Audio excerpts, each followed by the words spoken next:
Hey guys, thank you for showing an interest for this assignment. Let's dive right into it. The assignment is set up in an environment called Google Colab. Google Colab is a free cloud-based platform that allows you to write and execute Python code through your browser. When comparing this environment to a regular editor that you might be used to in Code.hs or wherever, the main differences are, in the first place, the code is organized in cells. So this is a cell, and this is a cell. And the code is organized in there. You can run the code in each cell individually. The cells can either be code, like you see here, or they can be text, like you see here. Google Colab is particularly well suited for machine learning, data science, and for education. Before we continue, one thing is really important, and that is that you need to copy this Colab project to your own Google Drive. So you do this by clicking to copy to drive right here. And it might take a couple of seconds, but then it will create a copy of that. So now you can close the original project, and now you have your own copy. It says copy of handwriting. You can leave the title like that, there's no problem. You get a couple of release notes. Those are not really important, so I'm going to get rid of those. Quick tour of the environment. This is the main area I already showed you. It's organized in cells, this main area. So you got some text cells, and then you got these cells with code in them. And like I said, you can run them individually. So if I click here, this play button, just this code will be executed pretty much. And once it's done, it will give you a green tick, and that means it's done and it's where no problems were found. So that's the main area if you want. And then you got the files area. You might have to open that up. So if you look at the left-hand side here, you'll see this folder pretty much. If you click that, then you get the files area. There's one default folder, it's called sample data. You'll see further down the line that we'll add some extra folders, but let's not get too far ahead of ourselves. So that's the files area. A couple of buttons here that you can pretty much figure out by yourself what they will do. This is the refresh button, we're going to use that. This is the upload to session storage, we're going to use that. So that is the files area. And then there's the top menu with file, edit, view, etc. We're not going to use that one too much, but you can explore that on your own if you want. Most of the items here are pretty default and self-explanatory. Then at the top right, we have the share button. And this might be interesting if you want to share. Once you're done, you might want to share this with your teacher. Yeah, so that's when you create a link.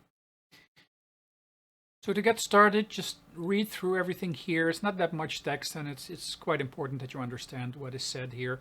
Kind of introduces you to what your assignment is and what the starter code is all about. And then, like I already did, you want to run these code cells if you encounter them one by one. So these are the helper functions. You can just run them, see what they do, read through them, see if you understand what it's trying to do, and at least understand most of it. Maybe it'll make more sense once you use these functions.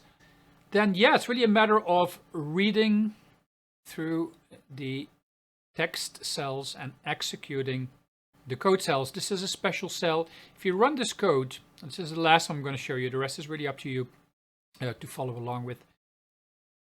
If you run this code, it's going to add 2 folders. Now you might either see that instantly, or you might have to refresh your files area here. So now you got a folder BW samples, and test cases. These are empty by now, but it's up to you to upload some content here, and the cells will explain to you how to do that. The only thing I will show you is at some point you will run into this function, predict, and that is the function that you will have to create. It takes an image array and it will return a number. It could be 0, could be 1, could be 2. And that is the prediction that you're making. Somewhere in the main code, you will have to, maybe you want to add another cell, maybe here at the bottom. Then say plus code, you can either click here or click here. And that will be added to the main code. First click here in this cell, then plus code. So it's added here.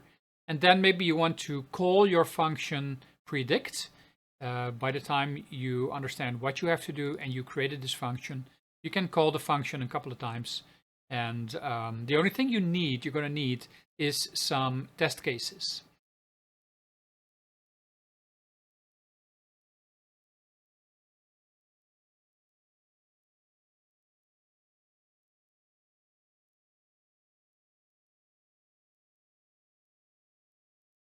So once you're done, your predict function should work as follows. So you have your black and white samples, which are actually grayscale, hint hint.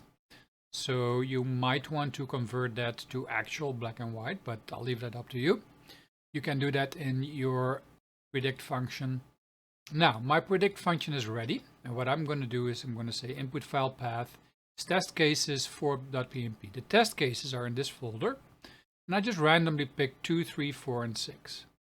And what I'm going to do now is I'm going to start with 2. I'm going to feed that into, I'm going to make that an array first. So I'm going to say read single image, input file path, and that would create a 2D array out of 2.bmp. Now I already know what 2bmp is. It's a 2. That's why it's called 2bmp. Yeah. So now it's up to my predict function to actually predict that it's a 2. So let's see how it does. So that's wrong. It says it's 0. Yeah, but it's a prediction. It's not 100% accurate. Let's see how it does with a 3. Well, that's an accurate prediction. What about 4? Yep, 4 is predicted properly. And then 6. And 6 is not correct. It's a 2. So I got a success rate of 50%, which is not that great. But we're not using machine learning on deep learning, so this was to be expected. But if you can get to the same result, and I'm not going to show you my predict function. You'll have to come up with the code yourself. But if you can get something like that, where you have like a 50% success rate, then you've done pretty well.